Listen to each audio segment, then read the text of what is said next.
3. In May I sing night and day. You will die with a thorn in your side. The thorn is not what kills you. You will die on Canadian Thanksgiving. You will die in a foreign country, your anus stuffed with local currency. You will die behind the red door. You will die of neglect. You will die at a museum in front of the paintings, and won't that be a shame? You will die on American Thanksgiving. You will die when the horse finally bites you. You will die every day like the sea. You will die in a dark shopping mall bathroom. You will die of beef. You will die of sex. You will die on Junior Secretary's Day. A junior secretary is what kills you. You will die by spiders. You will die on Tuesday. You will die at the wave pool. You will die without your kingdom. You will die of zero. You will die of stones. You will die wearing an embarrassing wig. You will die in a haunted house. You will die the death of 15 flowers. You will die the death of 100 cuts. You will die by hanging in the town square at noon. You will die almost as soon as you hear this. 4. In June, I change my tune. And it sounds like a creek with a body inside of it. But first it sounds like large fish escaping the heat by shoving themselves into the floor of the lake, the god of nosebleeders ringing the fat black bells in the olive tree, my dearest's footsteps coming down along the creek. It sounds like the dead language that I can hear him reading. I myself am singing like a thing that has hurt his wing. It is real, it is not real. Either way, I have heard he has an affinity for birds. It sounds like my tiny heart flapping in the ear he brings to my body, like a bowl of soft plums, dearest. My song is something like, aren't I sweet as a mouthful of bees? It sounds like whatever he says behind my fingers. The foggy stars in his eyes are real or not real. All I am asking him to do is say my name. Cuckoo, say the idiot reads.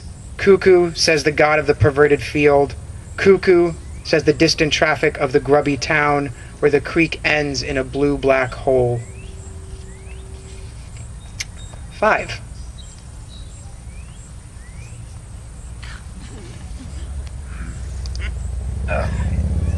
Still 5. In July, far, far I fly. To the 8th continent, to the bridge, to the breasts I barely remember, to the town of cats, to the ledge inside of you where I lay my eggs. They displaced only a few tablespoons of you. To the beach party you are perpetually missing, to wherever it is sharks take their virgins. To the school building's physical plant, to the steam room, to the dark crotch of the forest, to the 37th floor of the Tokyo Sheraton, to the church's cold apse, to the laps of fair millions, to the night market with buckets of gasping fish, to a certain hot day in September 1989, to the movie theater balcony where men swing their boots, to the river with its gray scum of ice, to the city of lost afternoons, to the Department of Motor Vehicles, to southern Florida smoke country, to the pear grove, to the butter factory, to the gross chambers of the Senate, to the moon, to the table where the heart is sliced in two, to the sour lands of the lotus eaters. 6. This is the last one. In August, away I must. And this time I am not returning with the spring. I am not going to flower blue and field, be the chubby cloud against which stags in their dreams rut. The old orchard on the edge of town where once, under a sky that was mostly, I fucked someone in a cradle of apples. The orchard also grew cherries before it went to seed. I will remember the orchard as a sensation, though I will forget the spiders it held in cages, because I too have had a daunting mouth. This time there was only one olive left. This time I am going by car across the volcano ridge. In the morning I will watch the earth rise in fiery slices. Later I will line up like dolls, for the last time, the small deaths of the afternoon. But once the piano of night has fallen, and the eels of the world writhe in their beds, I will undress before mine, while the idea of a black dog waits softly in the hall. The truth is that the exact moment is difficult to predict. Cuckoo from underneath the crickets. Dearest cuckoo, you have no idea what I'm going to do to you. And that's that. And just going to close with a short, unrelated poem. This poem is called When I Grow Up. It's part of a series of future poems that I've been writing that the titles are all when I statements. So this is When I Grow Up. I want to be a werewolf, but in reverse, so I'm only a man for 3 days a month. I will miss rational thought, but only like I would miss a stomach parasite. Hello, you were once a part of me that made me throw up. I will live in deep forests, mouths of caves, public parks. I will eat the men hiding there. I will not look up and think about the edges of space. For the 3 days a month that I am a man, I will eat rich salads and hot bread, check my mailbox in the middle of nowhere, try to read a book, something vulnerable so I don't forget my humanity. But the rest of the month I will be a black sweatshirt tangled in the tree, murderer of birds, and I will say why. Here is something important. I want to eat out of another werewolf's mouth, to say that my life contained a moment when the human mouth, really so delicate, too delicate, a flower where you need a hammer, wouldn't do. Thank you.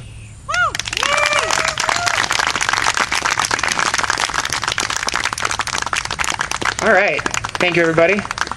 Next up is, well, her book says S.E. Smith, but I call her Sarah Smith.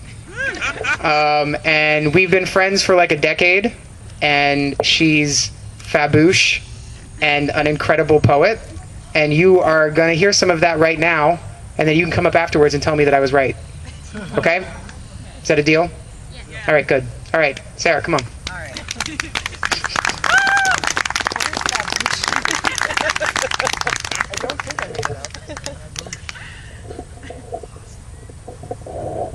Faboosh. That's a word that Zach used to describe me. I am really excited to read here. I feel like we keep on saying, like, this is the best audience we've ever had on this tour. This is the best place, and your town is the best. But, like, I mean it. You guys live in a beautiful place, and everyone's really nice, and your food is awesome. I mean, thanks. I'm going to read 2 poems from this book, I Live in a Hut, and then a bunch of new ones. This is called The Pony of Darkness. Come, let us brush off our epaulets, put on our tightest underwear, and ride the pony of darkness. Come, let us charge between the clanging hills, which are full of arrowheads and mammoth clang. And when we enter the restaurant, let us not pretend we are looking everywhere for our dates. And when our dates are not there, let us order the coffee of dignity and drink it slowly. It is good, this coffee. Let us bed down with the pony of darkness. Let us totally overwhelm it with apples, a ride in the gondola. Poke that river with that stick, you mother, we shall say to the gondolier, a teenaged sloth god. The pony of darkness hates you, we shall say. Away, pony, away. There are many small towns nearby full of women who will not sleep with us. Much civic art to sneer at. There is a boy who said my head looked like a pile of rocks. Let us find him, pony of darkness. Let us find his white throat, dark pony, and his tightest underwear. And as you'll find from this next poem, I sort of have a problem with the French, just like all of them. I don't know. It's a personal thing. So this poem has a French title, even though I don't know anything about French. I've been told I pronounce it correctly, so let's hope that's still the case. It's called Un peu. I still don't understand why the French aren't fat. Let them get fat. The French. Let them try to sadly smoke in postures of disregard and regret as a statue now that they are fat.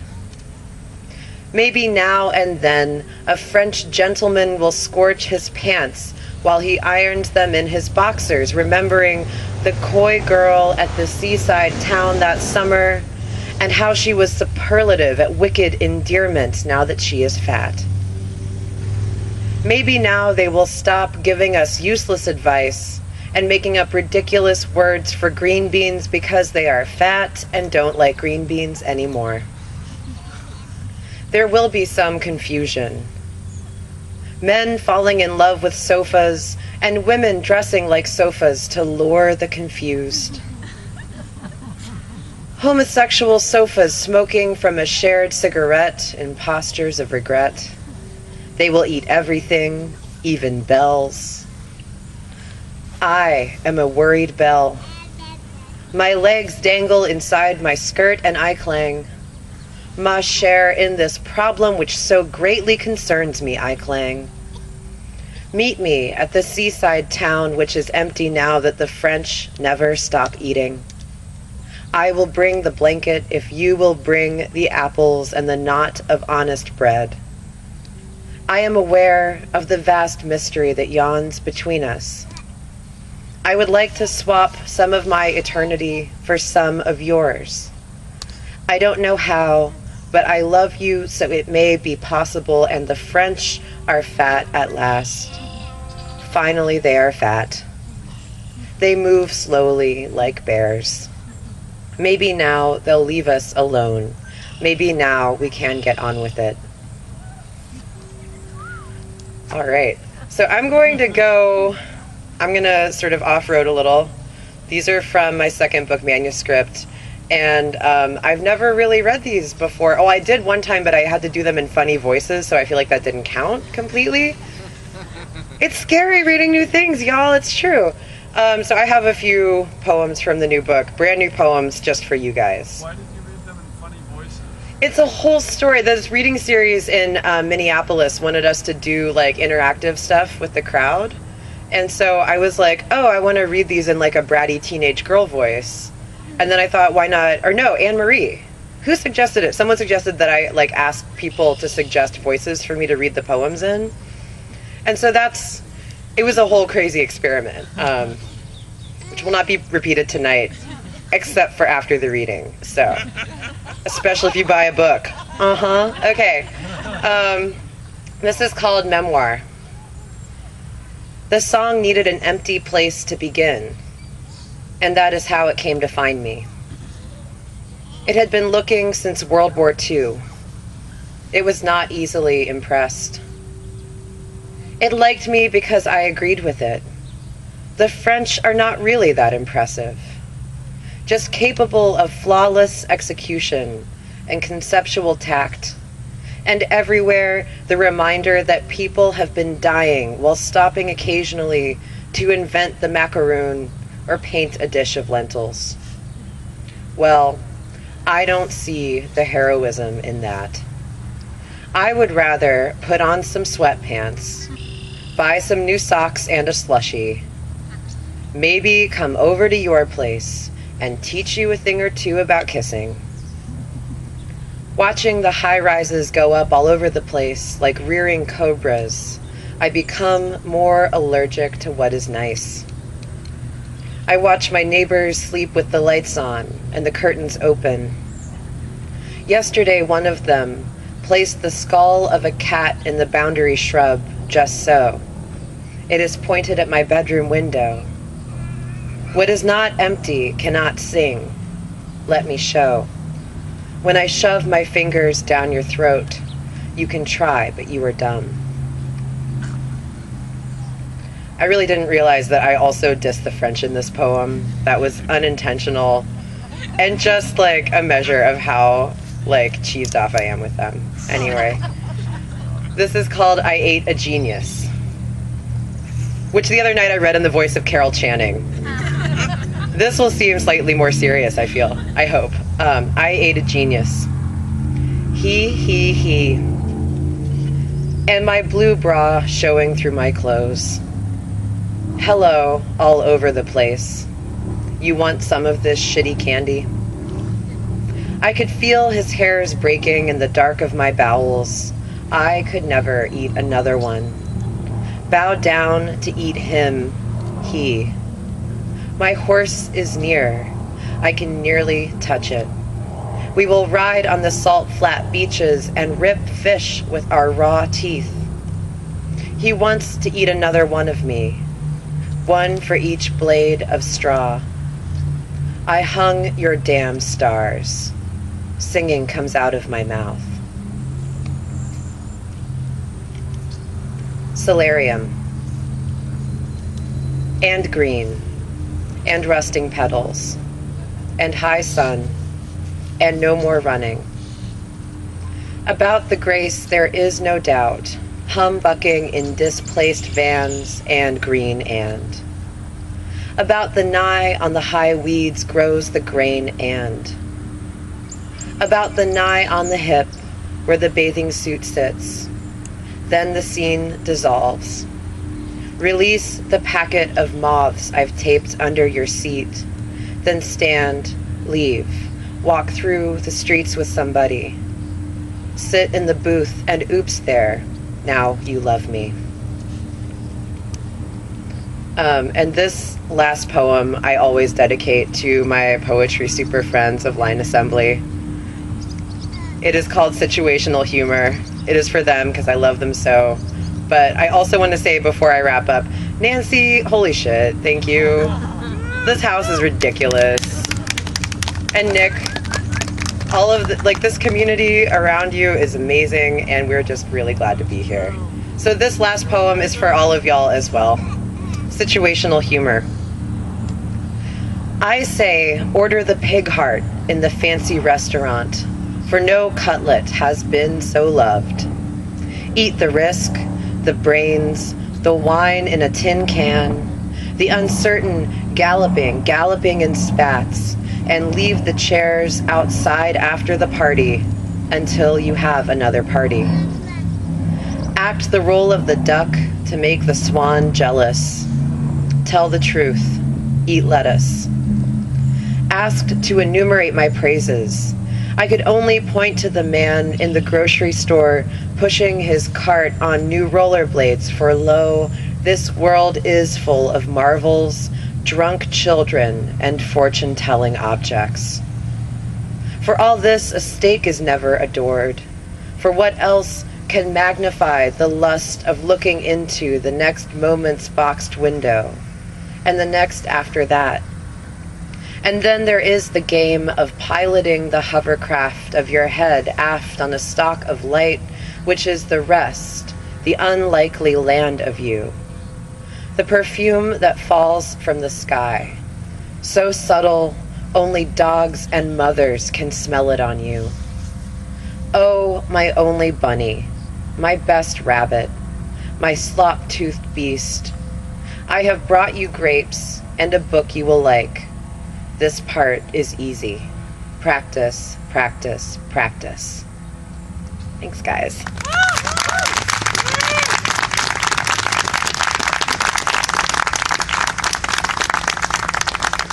And now you are really in for a treat, because one of my oldest and dearest friends, Mr. Adam Atkinson, is going to read for you.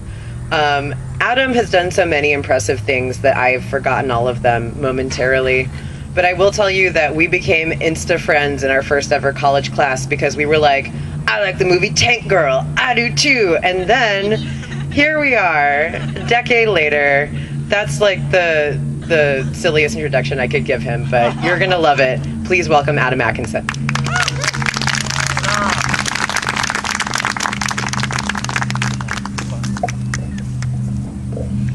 Just a moment while we adjust the microphone for freakishly tall people.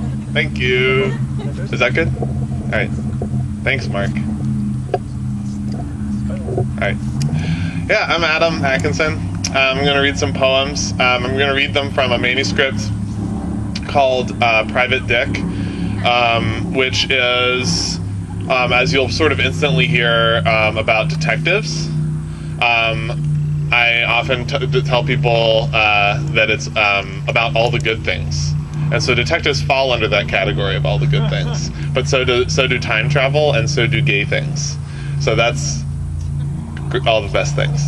And it's also largely about texts that don't exist, or they exist in alternate planes of existence. And as you can see, a lot of the pages, if you can see from a distance, they look like this. Lots of stuff erased.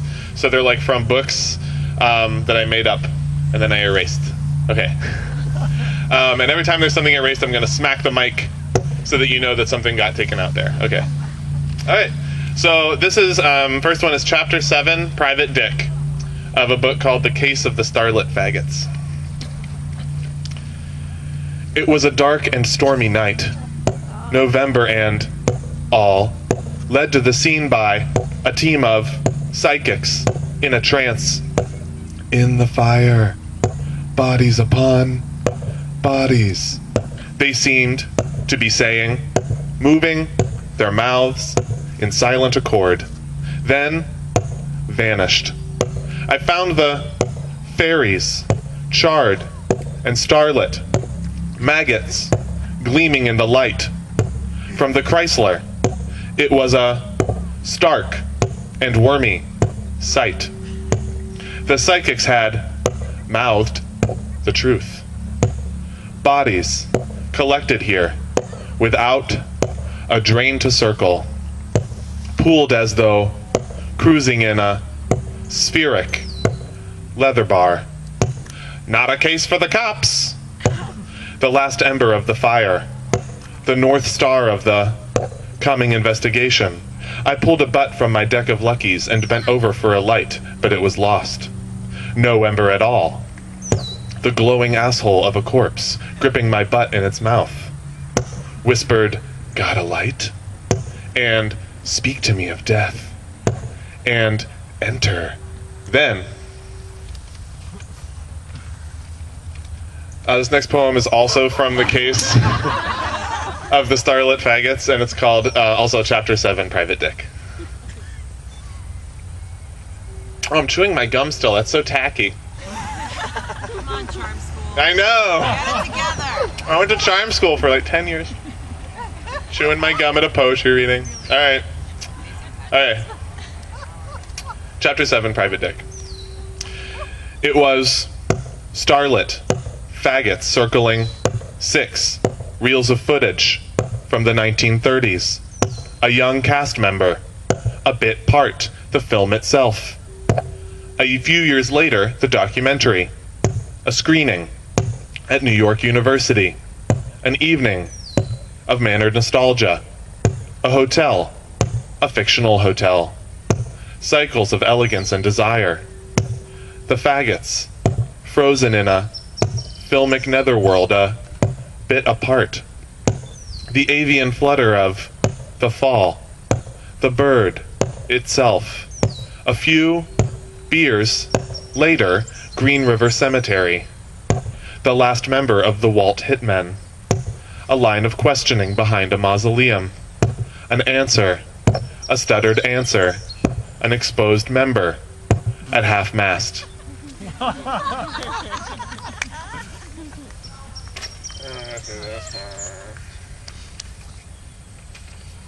Okay. This one is also Chapter 7, Private Dick, from the Case of the Starlit Faggots. Dead! The headline, the byline, and the grainy photo. A yellow pencil of light on the corpse. Pan up to the face of our star, reading the paper while standing on a stool. Pan up to the noose, cut to the swinging feet. Pan up to the face of our star, who has hung himself. I was only trying to cheat life. I was only trying to enjoy for a little while the darkness that all my life has come rolling in on me and obliterated me. And cut. The director approaches him. I have only a small suggestion for your delivery. Try screaming. Navy men flit around the ball. Try sobbing. I wave and utter, kill them all. The spotlight hits the star, the moon rising bright as the cop's cold beam. And finally, no longer chapter 7 of Private Dick. This is the end of an unmarked chapter and then the beginning of another chapter called The Corpse Found. Still from the case of the Starlit Faggots. Okay. Sir, Detective Johnson on the line says, body on the sands of Fire Island around 3 a.m. blipped off by a beach bus. My. Such a lot of bodies around town and so few brains. Yet this is not all. I've been tipped off that parts are missing. An erect Johnson floating above the sink in the public men's room. 2 hands jerking off a gink in the clink. The head doing lines of cocaine behind a museum. I'll be right there.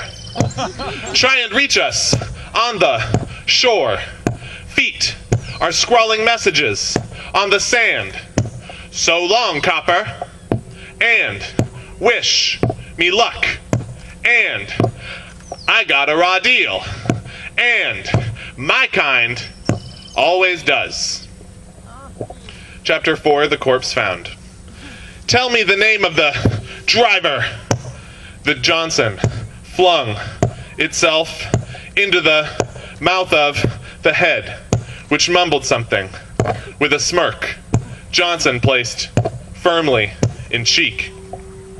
Why? 2 middle fingers, 2 sandy feet, spelling words in the fogged window. You are not a detective so much as a witness, arriving fashionably late. Thanks, everybody.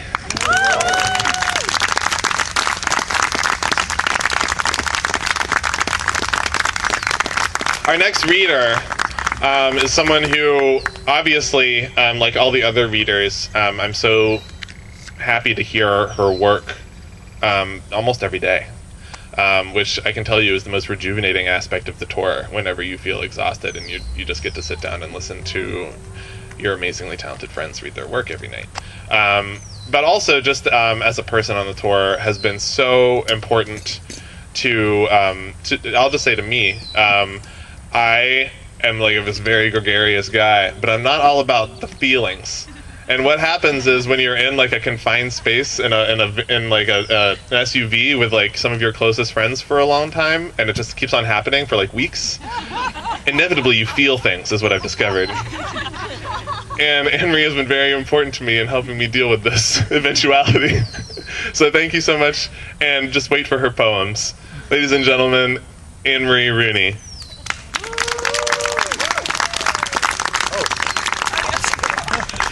In just a second, I have to make a few announcements and give our incredible director of photography, Mark, a break. Round of applause for Mark. Why are there cameras here? There are cameras. Yeah, this is what I'm doing. And our production assistant / roadie, Katie. They're an incredible team, and they're filming as much as they are, and all across the country with us. Because this is not only a tour of readings and workshops, but also a documentary film, because we can only go so far in these 5 weeks. And we'd like to carry the evidence of how incredible poetry is all over the country to as many people as possible.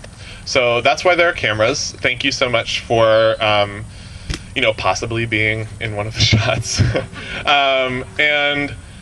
And once again, just huge thanks to Mark and Katie for joining us on this trip. Yeah.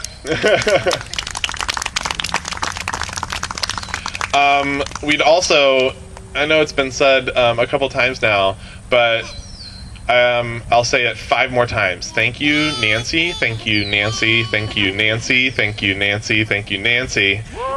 This is incredible.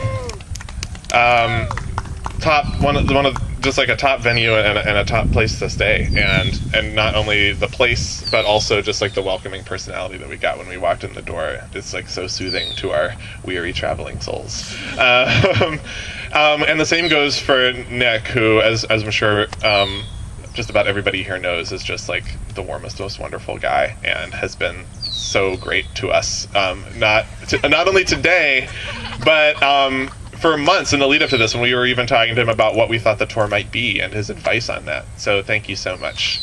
I'm sure someone will say it later, but there are books for sale. S.E. Smith, who you already heard, Anne-Marie Rooney, who you'll hear next, and then Lillian Yvonne Bertram, who you'll hear after that. They all have books for sale. Right over there. Zachary's book is not here because the shipping of more books just arrived in Iowa City, where we'll be tomorrow.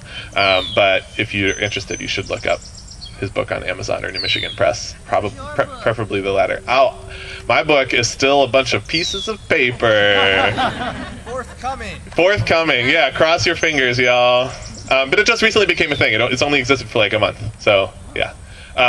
So give me time. And is that everything I had to say? Yeah? All right, I got the thumbs up. Ladies and gentlemen, now Anne-Marie Rooney!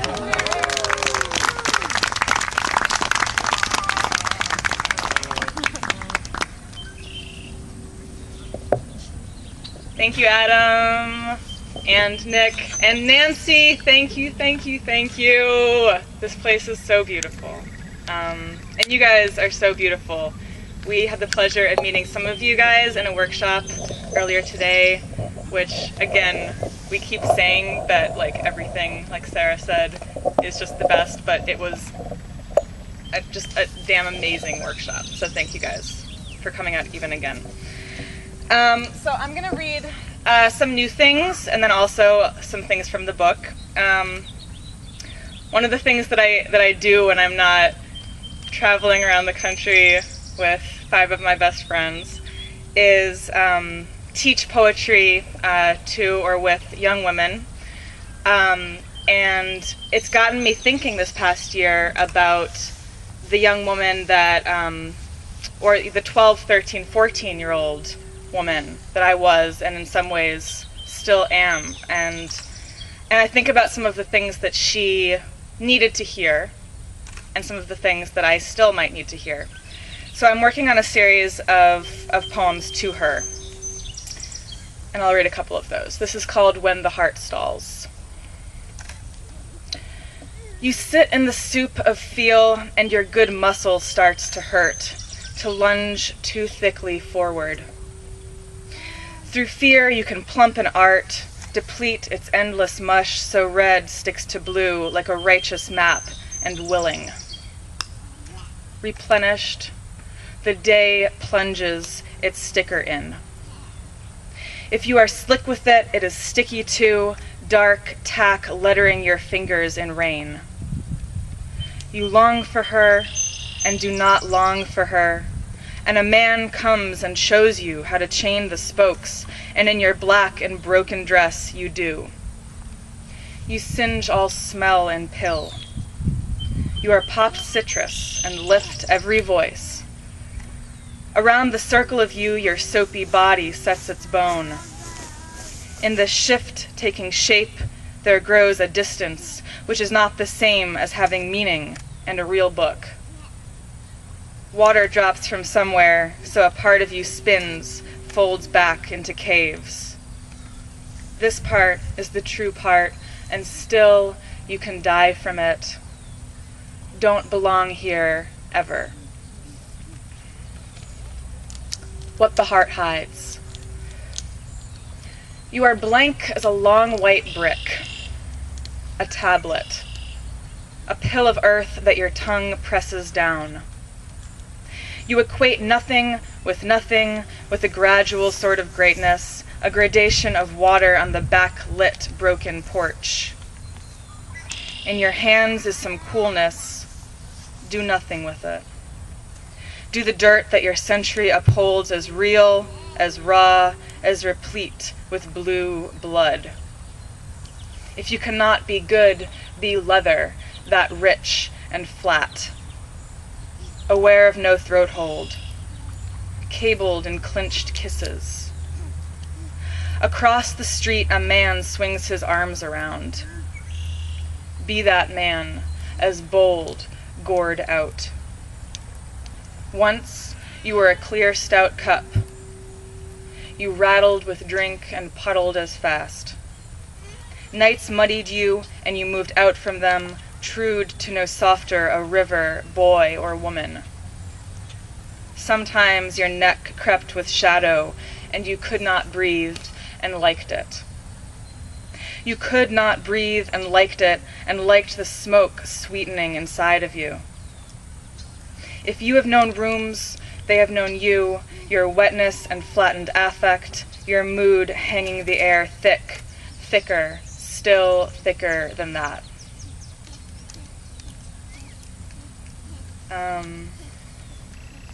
And in honor of this beautiful lake, I have to read Lake Sonnet.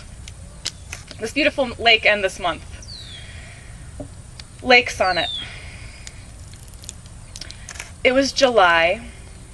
It was my birthday. I was still drinking then. I went with the men to a lake with no clothing on. The men who for a year I'd loved hardly, and I walked to the water. All that love hurt my I can't say what.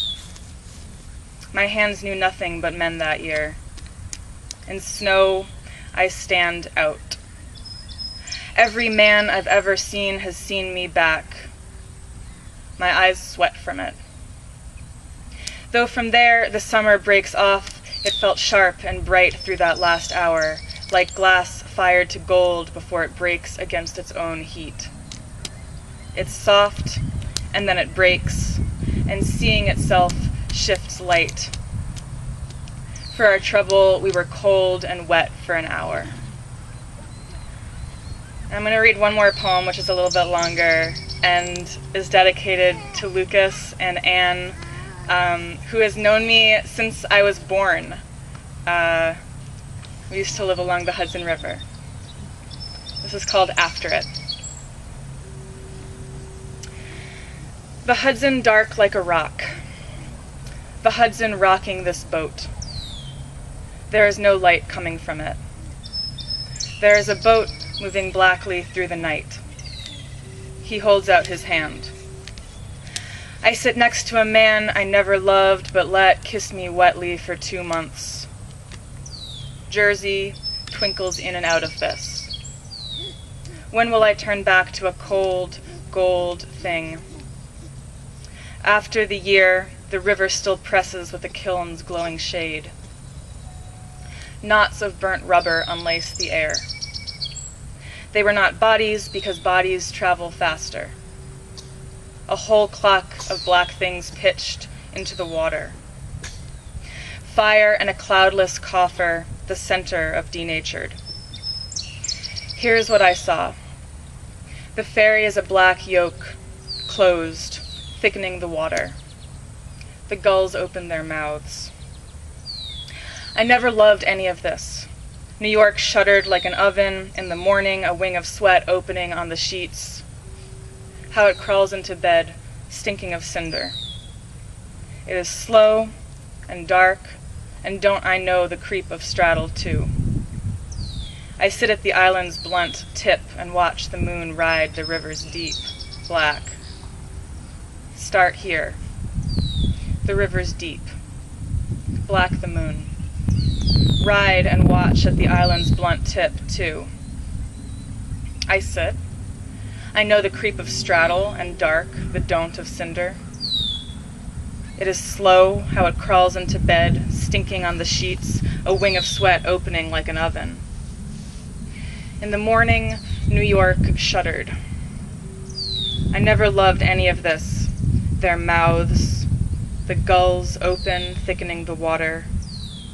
The ferry is a black yoke, closed. Here's what I saw of denatured. Fire and a cloudless coffer, the center of water. A whole clock of black things pitched, travel faster. They were not bodies because bodies unlace the air, knots of burnt rubber like a kiln's glowing shade. This year, the river still presses to a cold gold thing. After, when will I turn back? Jersey twinkles in and out of this. Kiss me wetly for 2 months. I sit next to a man I never loved but let his hand.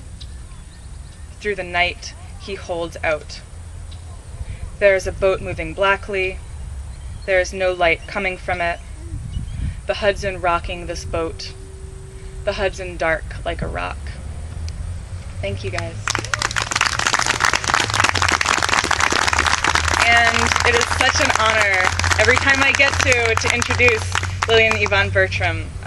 When I used to be really, really scared of reading, I kind of took Lillian as a model for the way that I just wanted to read. Her voice just lulls and inspires me, and I love her. Lillian Bertram.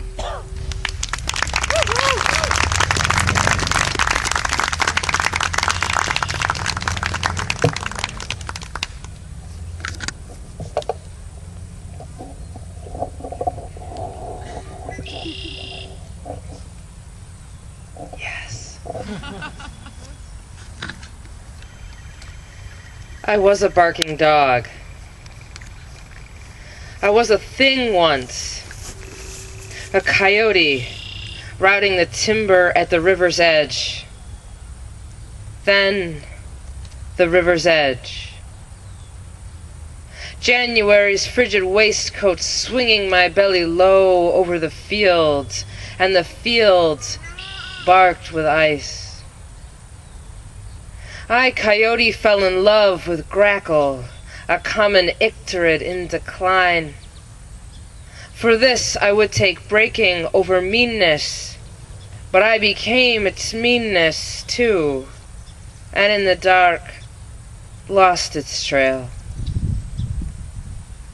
I was a poor-eyed coyote, overtired with a state of haunting that feels like desire.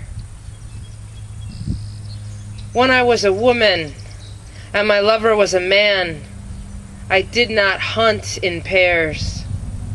I did not have these fields to choose from, and yet I wished for them.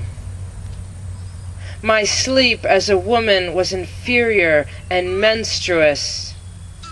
I was all reason, and my reason was unjust. I grew bored of thinking with myself, these pictures of my living imagination. Everything there, inaccurate, and beyond my ability to say how. I wasn't many things. Coyote, not quite coyote, not quite a wolf, though known as the wolf of the prairie. Thank you everyone for being here. This is awesome. As everybody's already said, it's basically, we keep saying that it's awesome because as poets we just have no more words for how awesome it is, aside to say that it's awesome, and it keeps just getting more and more awesome. I'm gonna watch this later and be like, I'm reading from my book, But a Storm is Blowing from Paradise, which is a book about travel and space and the cosmos and intergalactic things. I mean that literally. It is about intergalactic things and the universe. Parting the smoke curtain onto a curtain of smoke. Radio Woman declares, our strategy is to remain. So say it as if you are Butte's lady of the mountain with a million years of sump to say it sounds true. If only I had such power, Rabia so simple as to divinate the concentric tumors of ungulate cosmos. A woman dies the same death on the same day at the same age as her mother. And when is the breast not elliptical mystery, or the grief that walks different on everyone, but just the flesh itself? The divided continental where I part the bitter root clouds. A shiny little number fists around the guardrail of bare-tooth astrology and gives it a godlike squeeze. I saw it from afar. I saw it fall where everything falls. Under the dipper, in the aspen grove, on a bed of shed horns.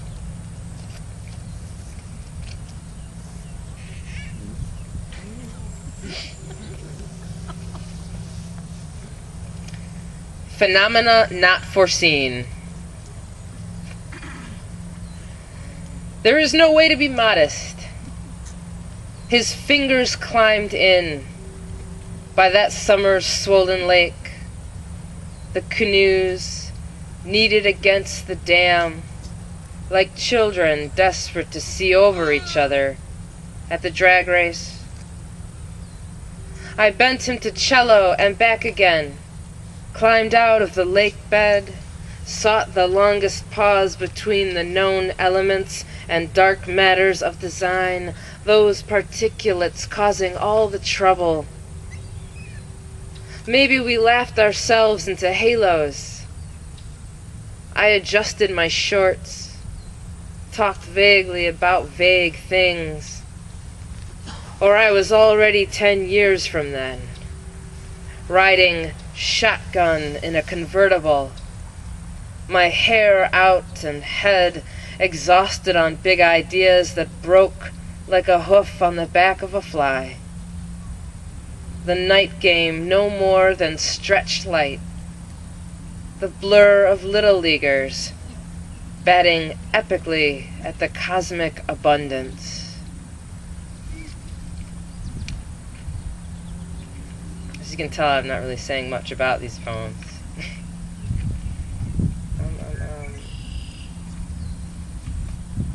Two more. In the democracy of goods, there is no equal, and I am a candidate for closure. My hand is down in my full moon saloon, a coin thrust in the potter's wheel, where the jukebox is the most complex woman around, where 9 in 10 women do not pad the other side of the bed or put the eggs and milk on credit.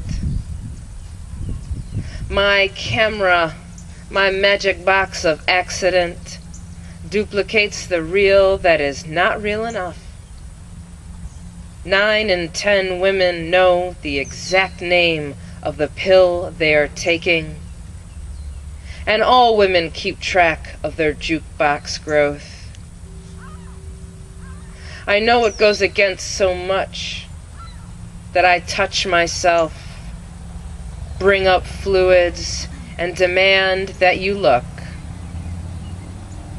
But open the shutter long enough, and light swoops become naked bodies in the corn pits.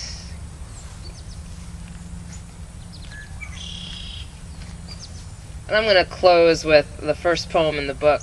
It's called The Body Deformed by Tidal Forces. And tidal forces are those intergalactic, extragalactic, or maybe just galactic forces. There's a force of gravity, basically, like the moon and the tide, tidal forces. But if two planets get too close to each other, and they've got these forces around them, these gravitational forces, the bigger one will obliterate the smaller one if their forces come into contact. So that's just something to keep in mind. It's just happening out there, you know, while we're here on this beautiful lawn, listening to poems at Nancy's Lake House. The body deformed by tidal forces.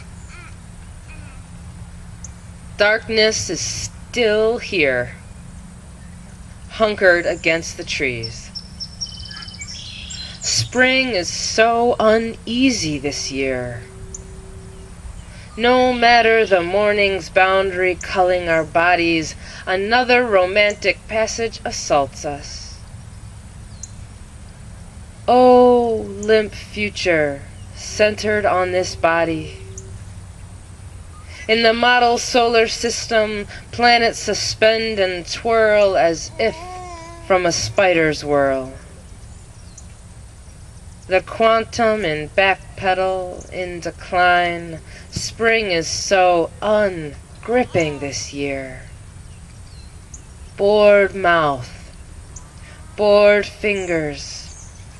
The umpteenth day, night running like such. Truly, truly, this troubling with physics.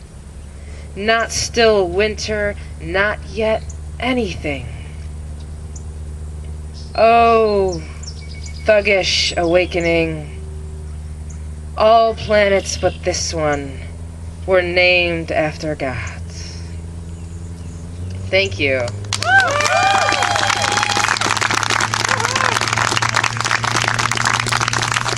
thank you, Nancy. This next reader, you will probably learn from his poems that he and his work are very concerned with marzipan. And glass baubles. And figurines of bears. And fancy shoes and Kangals.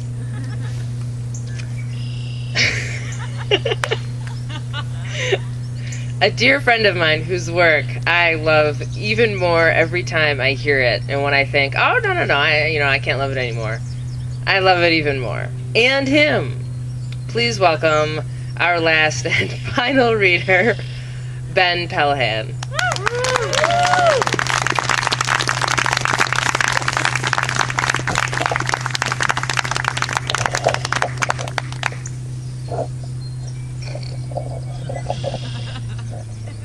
Thank you, Lillian. It's all true. Also true is that we did a reading earlier in this tour that, until we realized a week ahead of time, it was being advertised as an event featuring a touring troupe of comics. And so we straightened them out real good. But I don't know, I'm gonna go with it. Political humor. I was born everywhere, and I am here now, and it is too late. I am white, and I swing a cock around with my fat fists. I will do things in the company of my friends I would never do in front of my mother. My friends are white. They have cocks too. Imagine me, my friends, all of us, white, with cocks, swinging them with our fat fists, our mothers nowhere in sight. So as you can probably tell from that poem, air travel is really important to my work. This is called airplane humor.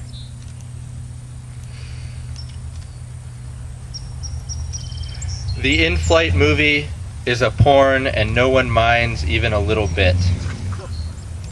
You get many erections in flight, and all of them detach and flit about the cabin, land in different drinks here and there. I star in the movie, despite my very average penis. You touch yourself where your erections used to be. It tastes very much like jam.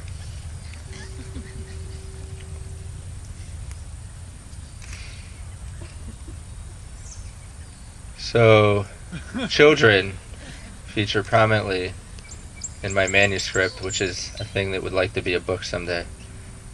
But this is about adults, and it's called adult humor. And I should have said it earlier, but if you're young and you shouldn't be hearing these things, too late. Adult humor. Every baby comes with a dumb dad joke book, and every joke comes with a baby. This is how jokes are made, and no one knows which came first. When babies die, dumb dad doesn't care, 'cause dead babies just make more jokes. Dead baby jokes. Life isn't fair. That's a phrase from the book. Damned if you do, damned if you don't. That's a phrase. Have you seen my keys? Dumb dad and dumb mom fuck like every single day because they are strict, non-monogamous.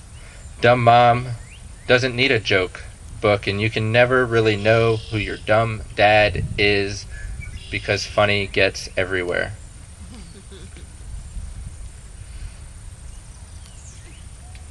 The lake. Pirate humor. There are no shortcuts in the ocean. Any pirate will tell you. Maybe down, he will say with an ugly smile. The ugly smile will be the name I give my first bar or my first child. It will be pirate themed. It will make you enjoy not being dead for a little while. And take a hard left here in the title department. Romantic comedy. Also, the lake features prominently in this poem as well. Let's say you're a dude and you're doing something rugged. Fishing, let's say, out in the middle of the ocean with like 8 other dudes, fish, bait. Let's say you mean the world to each other. Best friends. Let's say you hear over the radio that the world is going to end. An asteroid, let's say, or a volcano. Let's say it's going to end in 18 minutes. You spend the first 8 minutes deciding whether or not to have the last ever circle jerk. The next 10. Let's say the world doesn't end. Let's say you go back to fishing. Will you go back for more tomorrow? I would. Clearly, order is very important to my work. This last poem is an index. It's the back of any good book. It's dedicated to Anne-Marie Rooney, who you've already had the pleasure of hearing read tonight, and whose book is available on this table over here, along with 2 other fine books by other fine poets.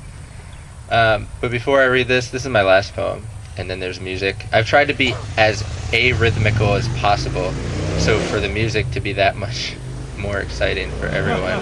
I'm sure it's going to be great, and I'm really looking forward to it. But before I get to this, to get to that, thank you again, Nancy. It really bears repeating like 1,000 times. All of you guys enjoying this. We're going to sleep here tonight, and unless you've done this thing that we're doing, it's just amazing. It's just really, really amazing. This is called Index of Punchlines. That's why it comes at the end. a barbecue, a serial killer, a frog in a blender. A good start. Argentina. At least I don't have cancer. At least I don't have cancer. B negative. Because it was a salted. Boo, B. Boy, are my arms tired. Doris locked. That's why I'm knocking. Hurts, don't it? I don't come on my pizza before I eat it. It was you. I was talking to the duck. Moo. Orange, you glad I didn't say banana? Red paint. Retarded. Seamen. She sits around the house. The backyard. The bar. The letter R. They chipped their teeth. Time to get a new fence to get to the other side. To whom? Well, said the pirate, it was my first day with the hook. Well, wash your hands. I want a cheese sandwich. When it's a jar. When it's a jar. You go on ahead, I'll catch up. You would think the letter R, but it's the C. Thank you very much. We've been Line Assembly.